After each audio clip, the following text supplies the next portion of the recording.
அடுத்து பார்த்தீங்கன்னா நம்ம அரசியலமைப்பு குரூப் 2 கேட்கப்பட்ட வினாக்கள் தான். கீழே கொடுக்கப்பட்டுள்ள பட்டியல் 1 மற்றும் 2 உள்ளவற்றை சரியாக பொறுத்துக அப்படின்னு கேட்டுக்கிறாங்க. சரிங்களா? இது நம்ம அரசியலமைப்பு புத்தகத்தில் 238வது மற்றும் 240வது பக்கத்தில் நம்ம இந்திய அரசியலமைப்பு புத்தகத்தில் இடம்பெற்றிருக்கு. சரிங்களா? இதில் பார்த்தீங்க அப்படின்னா சட்டப்பிரிவு 280 நிதி ஆணையம் பற்றி சொல்லும். சரிங்களா? நிதிக்குழு அல்லது நிதி ஆணையம் பற்றி சொல்லும். இந்த நிதி ஆணையம் பற்றி சொல்லக்கூடிய பிரிவு அப்படின்னா 280, அதான் நிதிக்குழு அல்லது நிதி ஆணையம். இந்த நிதி ஆணையத்தினுடைய தலைவரை யார் நியமனம் செய்வார் அப்படின்னா குடியரசுத் தலைவர். குடியரசுத் தலைவர் தான் நியமனம் பண்ணுவார். எத்தனை ஆண்டுகளுக்கு ஒரு முறை நியமனம்? 5 ஆண்டுகளுக்கு ஒரு முறை இந்த நிதி ஆணைய தலைவரை நியமனம் செய்வார் குடியரசுத் தலைவர். மாநிலத்துக்கும் நிதி ஆணையம் அவங்களா தான் அது இருப்பாங்க. சரிங்களா?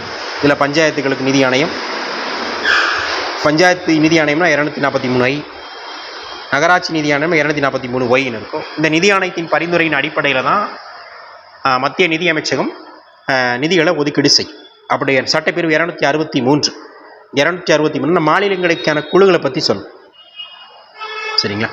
மாநிலங்களுக்கான குழு அப்படின்னு பார்த்தீங்கன்னா ஒரு மாநிலத்துக்கும் இன்னொரு மாநிலத்துக்கும் ஏதாவது பிரச்சனை இருப்பதுனா 2 மாநிலங்களுக்கு இடையான பிரச்சனைகளை பற்றி தேர்வு செய்வதற்கு மாநிலங்களுக்கான குழு இருக்கணும். சரிங்களா? இந்த மாநிலங்களுக்கான குழு பற்றி சொல்லக்கூடிய பிரிவு 263. சரி, இந்த மத்திய அரசினுடைய ஒப்புதலின்படி இந்த மாநிலங்களுக்கான குழு அமைக்கப்பட்டிருக்கும். சர்க்காரியா கமிட்டி போன்ற கமிட்டிகளும் இதில் பரிந்துரைச்சிருக்கும். அடுத்த பக்கம் சட்டப்பிரிவு 262. இது வந்து மாநிலங்களுக்கான நதிநீர் பிரச்சனைகளை பற்றி சொல்லக்கூடிய பிரிவு 262. இதிலே விதி இருக்குது. ஆன்சர் இருக்குது 262. 2 மாநிலங்களுக்கிடையே நதிநீர், நதினா எதை குறிக்கும்? ஆறு என்பதை குறிக்கும். அதிலே ஆன்சர் இருக்குது 262. நதிநீர் பிரச்சனை, நதிநீர் தீர்ப்பாயங்களை பற்றி சொல்லப்படுது.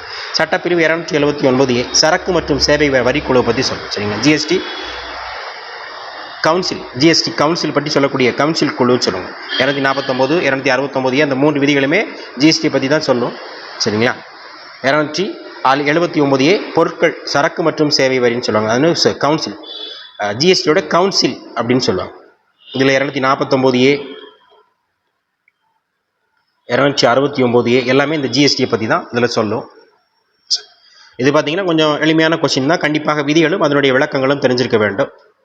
இப்போ ஜிஎஸ்டியை பற்றி இப்போ சமீபமாக நியூஸ் போயிருக்கு. ஜிஎஸ்டிலாம் அந்த ஜிஎஸ்டி 5 வகைப்படும். அதில் 2 விதமான ஜிஎஸ்டியில் வச்சுட்டு மற்றதெல்லாம் ஆடம்பரமானத பொருளாக நம்ம நினச்சிருக்காங்க, நீக்கியிருக்கிறாங்க. சரிங்களா?